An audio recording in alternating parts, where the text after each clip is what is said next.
What's up YouTube? Today we're gonna play with numbers and Webflow interactions. So on this page, you can see there's a lot of numbers changing as we interact with the page. And all of these are made with Webflow interactions. But can we animate numbers like this using Webflow interactions? The answer is no, but also yes. So we can animate variables with Webflow interactions, and with just a little snippet, we can turn those variables into values that we actually see on the page. So today I'm going to show you 3 interactions. We're going to do this mouse movement interaction, where you can see the coordinates of the cursor on the map. We're going to see this scrolling progress interaction that will show how far you scroll down on the page. And we're going to see how to do this loading animation that's just counting up to 100. So let's get to it. Here I've set up the project and we have all of the elements that we need, but none of them have been made animated or interactive yet. So that's what we're going to do now. The first step is to head over to thelazygod.com. That's where you can get all of these snippets. This one is called count. The first thing that we need to do is to copy the snippet and paste it on the page. The code is hosted on GitHub and is open source, so you can check that out if you want to. But for now, I'm just going to paste it here in the project settings. Okay, that was the first step. So the second step is that we want to add the attribute to the text elements that we want to have the numbers. This can either be a full text element or a span within the text element. So here I'm just going to copy the attribute and let's make this the first number. So I'm going to create a span here and this is what we're going to give the custom attribute. Here I make the value number 1 because it's the first number that we have. Let's make this the second number, and again we repeat for number 2. After that, the second step is to create a variable for each number. So these variables are what we're going to use to change the values. So we're going to open the variable panel and create a new variable with type size and paste in the name. So that's the first one, type size, and the second one. So now that's done. That was step 2. Step 3 is to create the native Webflow interactions that we want to animate. Here, what I want on this world map wrapper, I want to make a mouse move over element interaction. If we go over here, we want to create a new one. We make a new interaction.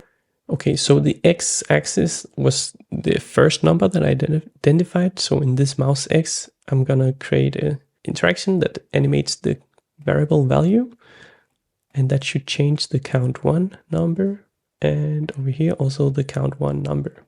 And I want it to go to 100. At 0% it will be 0, and 100 it will be 100. So that makes sense. And we're gonna do the same exact thing down here in the y-axis, just for number 2 instead.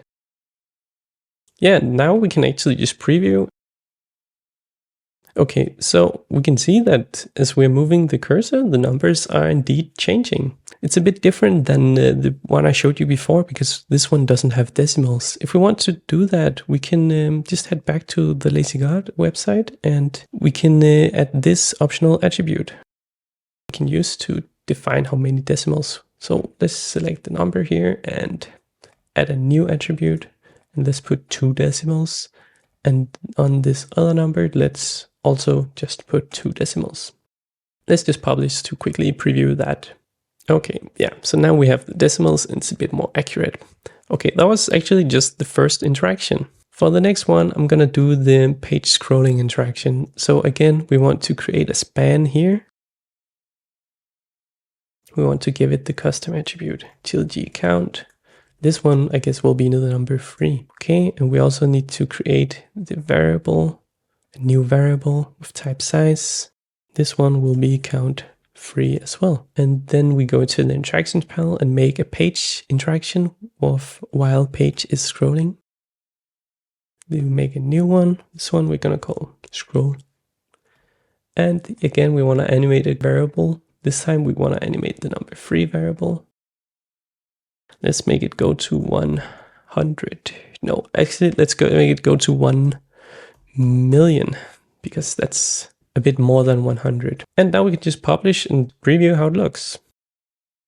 Okay, so we can see here now that we're scrolling, the number is indeed counting up a lot. If we don't have the visual indicator, I'm just gonna add that in a second. And another thing we notice is that it's a bit hard to read this number because we don't have a 1000 separator. So we're also gonna add that. We have another optional attribute for that. So if we scroll a bit down, we can set a custom 1000 separator. Gonna copy this attribute, go back to Webflow, add it here, and I'm gonna use a comma here for the 1000 separator.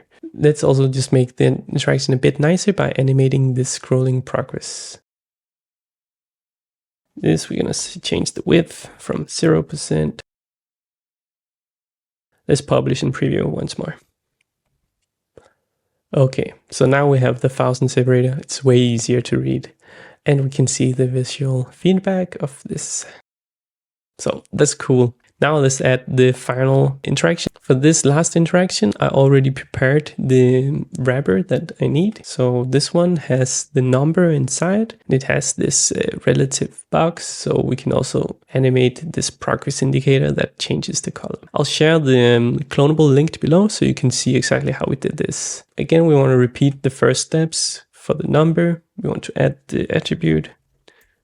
This one, I guess, is number 4. And we want to go to the variable panel and add the variable. And then we want to create a new interaction.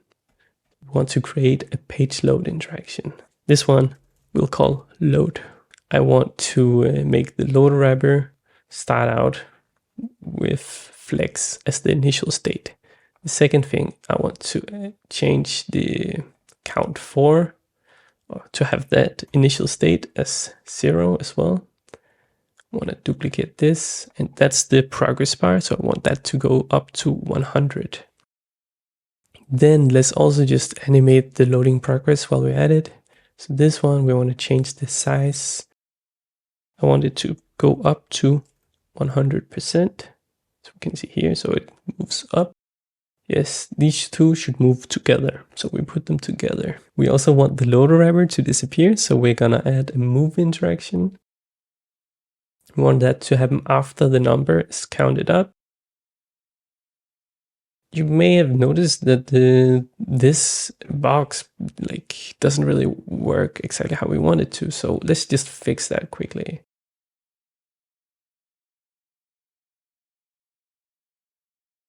So this has to do with the CSS transform style.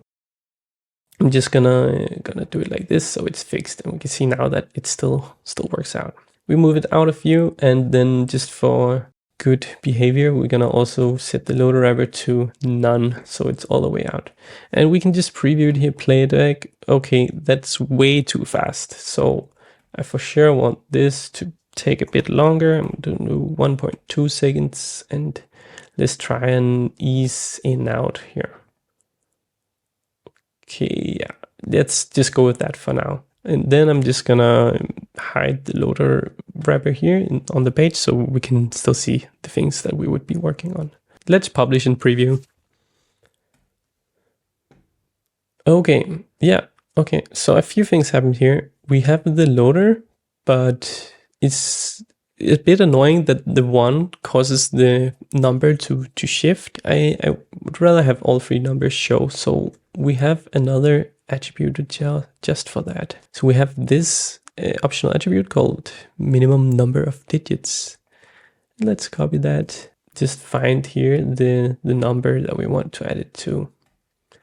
We can say we want that to always be a minimum of 3 digits. So it's just going to put zeros. And let's publish again. Ah, yes, that's way better.